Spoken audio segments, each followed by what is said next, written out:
Grandes civilizações.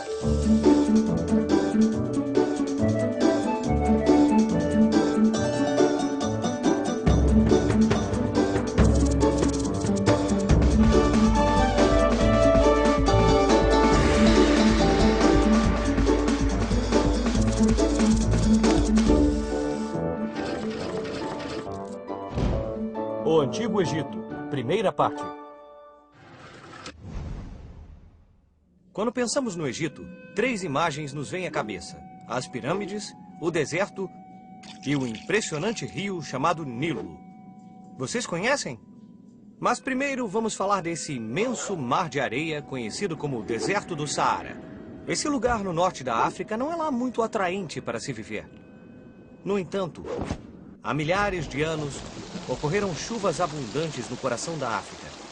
Pouco a pouco, um fluxo de água se formou e gradualmente foi crescendo. Essas águas tornaram-se um dos maiores rios do mundo, o Rio Nilo.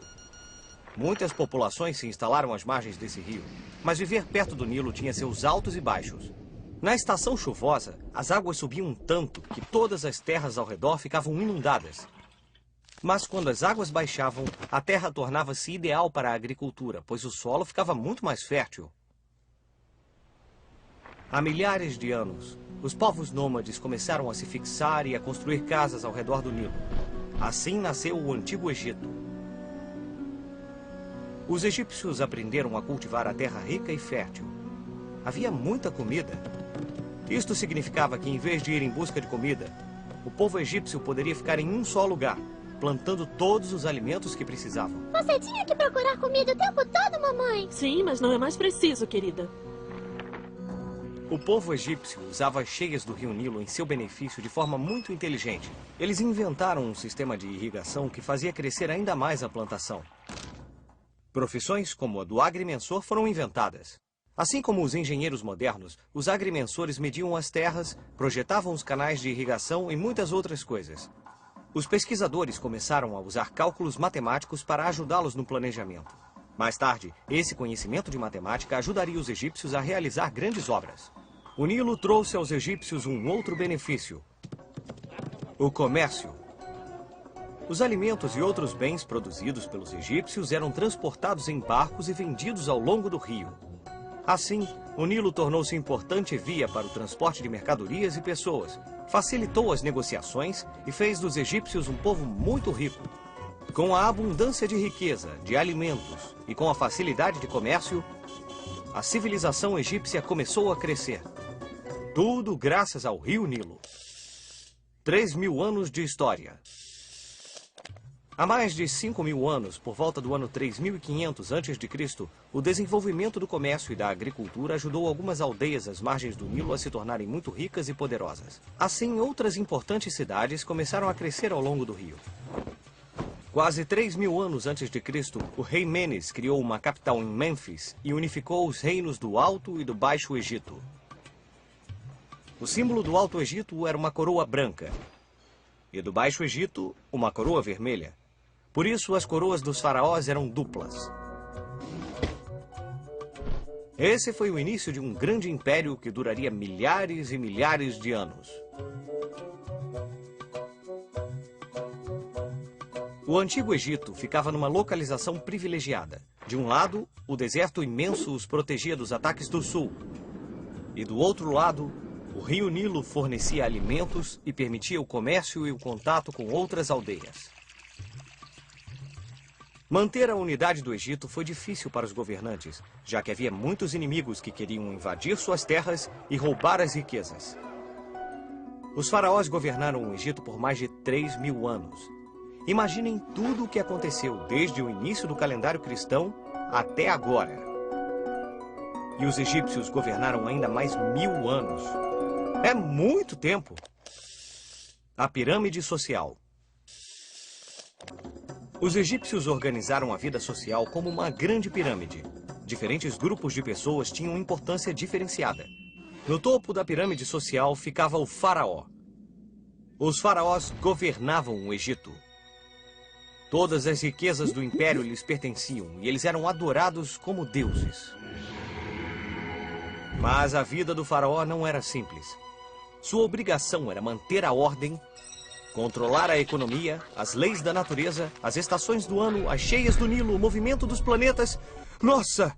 Era muito trabalho para uma pessoa só.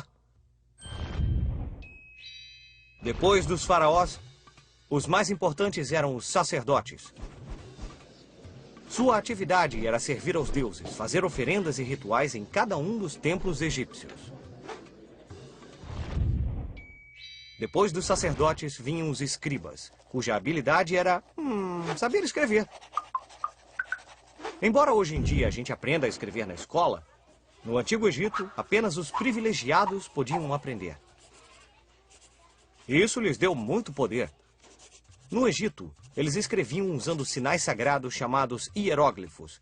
Hieróglifos eram desenhos que representavam sons, como o nosso alfabeto, mas era muito mais difícil de escrever.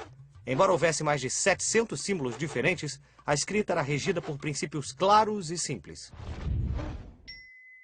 O quarto lugar na pirâmide era ocupado pelo exército. Os soldados são encarregados de proteger o Império Egípcio. O Egito era tão rico que muitos povos quiseram conquistá-lo e tomar suas riquezas. Depois de tantas batalhas, o exército egípcio aperfeiçoou suas técnicas e se tornou muito poderoso. Agora que nós somos poderosos, nós podemos atacá-los! É uma ótima ideia! E assim, o exército egípcio partiu para a conquista de outros territórios a leste e ao sul. Poderíamos pensar que depois de tantos combates, em tempos pacíficos o exército descansava. Mas no Antigo Egito, sempre havia alguma coisa para fazer. Os militares, quando não estavam em combate, dedicavam-se a tarefas como escavar canais de irrigação ou transportar blocos de pedra para a construção de grandes pirâmides. Finalmente, na base da pirâmide estavam os comerciantes e os artesãos. Abaixo deles, os camponeses. E por último, bem lá no fundo mesmo, os escravos, que sustentavam toda a pirâmide social. Obras colossais. Então agora vamos falar das pirâmides, o mais famoso símbolo do Egito Antigo.